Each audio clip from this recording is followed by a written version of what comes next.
Assalamualaikum warahmatullahi wabarakatuh.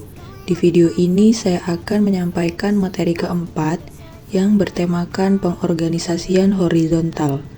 Pengorganisasian horizontal ialah suatu bentuk struktur organisasi di mana kekuasaan dan tanggung jawab terdistribusi secara merata di antara berbagai unit atau individu di tingkat yang sama, yang bertentangan dengan struktur organisasi vertikal di mana otoritas berjenjang dari atas ke bawah. Penting untuk diingat bahwa manfaat dari pengorganisasian horizontal akan bervariasi tergantung pada industri, ukuran organisasi, dan implementasinya. Keputusan untuk mengadopsi struktur ini harus disesuaikan dengan tujuan dan kebutuhan khusus organisasi. Berikut ini penjelasan mengenai karakteristik pengorganisasian horizontal. Yang pertama ada otoritas terdistribusi. Dalam struktur organisasi horizontal, otoritas dan tanggung jawab terdistribusi secara lebih merata di antara anggota tim atau unit kerja, yang berarti setiap individu memiliki tingkat otonomi yang lebih besar dalam pengambilan keputusan terkait dengan pekerjaannya. 2. Kurangnya hierarki yang dalam. Struktur horizontal biasanya memiliki sedikit atau tanpa tingkatan hierarki yang dalam, yang berarti ada sedikit atau tidak ada lompatan antara tingkat manajemen yang berbeda. Yang ketiga, ada kolaborasi yang aktif. Kolaborasi dan kerja tim adalah inti dari struktur ini. Anggota tim bekerja sama untuk mencapai tujuan bersama dan berbagai pengetahuan serta sumber daya dengan lebih efektif. Yang keempat, pengambilan keputusan terdesentralisasi, yaitu keputusan-keputusan dibuat lebih dekat dengan tingkat pelaksanaan sehingga pengambilan keputusan biasanya terdesentralisasi yang memungkinkan respon yang lebih cepat terhadap perubahan. Yang kelima, peningkatan komunikasi. Dalam organisasi horizontal, komunikasi antar departemen atau individu berjalan lebih lancar dan terbuka. Informasi lebih mudah mengalir di seluruh organisasi. Yang keenam, penggunaan keterampilan multifungsi. Karyawan cenderung memiliki keterampilan multifungsi dan mungkin terlibat dalam berbagai tugas atau peran, yang memungkinkan fleksibilitas dalam menghadapi perubahan.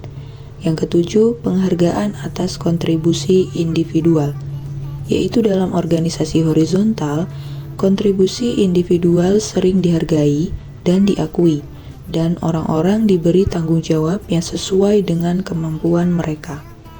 Yang kedelapan, pemecahan masalah bersama. Tim sering mengidentifikasi dan memecahkan masalah bersama, yang memungkinkan penggunaan beragam pandangan untuk mencapai solusi yang lebih baik. Yang kesembilan ada kultur inovasi. Kepemimpinan dalam organisasi horizontal cenderung lebih demokratis, dengan pemimpin yang berperan sebagai fasilitator dan pembimbing daripada sebagai otoritas mutlak. Kemudian ada contoh pengorganisasian horizontal, yaitu yang pertama, Valve Corporation. Perusahaan pengembang perangkat lunak dan game, Valve dikenal dengan struktur organisasinya yang sangat datar. Mereka menghilangkan struktur manajerial tradisional dan membiarkan karyawan memilih proyek yang mereka kerjakan serta mengambil keputusan bersama. Yang kedua ada W.L. Gore and Associates. Perusahaan manufaktur yang terkenal dengan produk Gore-Tex. Mereka memiliki struktur organisasi tanpa hierarki yang jelas. Setiap karyawan disebut pemimpin dan memiliki otoritas sebanding dalam pengambilan keputusan.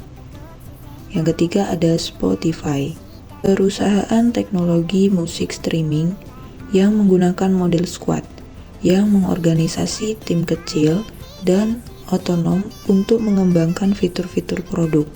Setiap squad bertanggung jawab atas bagian produk tertentu.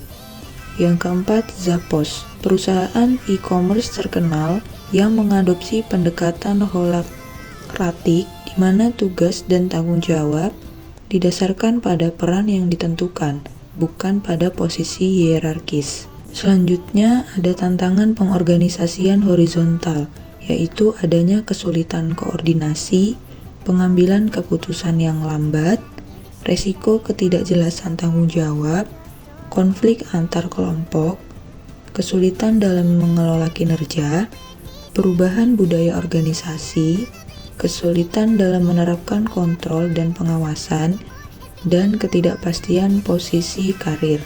Penting untuk diingat bahwa setiap organisasi mungkin menghadapi tantangan yang berbeda dalam mengadopsi struktur organisasi horizontal, dan tantangan-tantangan ini perlu dikelola dengan bijak untuk memastikan keberhasilan implementasinya. Jadi, kesimpulan tentang pengorganisasian horizontal dalam organisasi adalah bahwa struktur ini memiliki potensi untuk membawa berbagai manfaat seperti fleksibilitas, kolaborasi yang meningkat, motivasi karyawan, dan responsivitas terhadap perubahan. Namun, pengorganisasian horizontal juga dapat menghadapi tantangan seperti koordinasi yang sulit, pengambilan keputusan yang lambat, dan resiko konflik. Keberhasilan pengorganisasian horizontal tergantung pada sejauh mana organisasi dapat mengatasi tantangan dan memanfaatkan keuntungan yang ditawarkannya. Sekian video yang dapat saya sampaikan, semoga bermanfaat bagi teman-teman yang menonton. Terima kasih. Wassalamualaikum warahmatullahi wabarakatuh.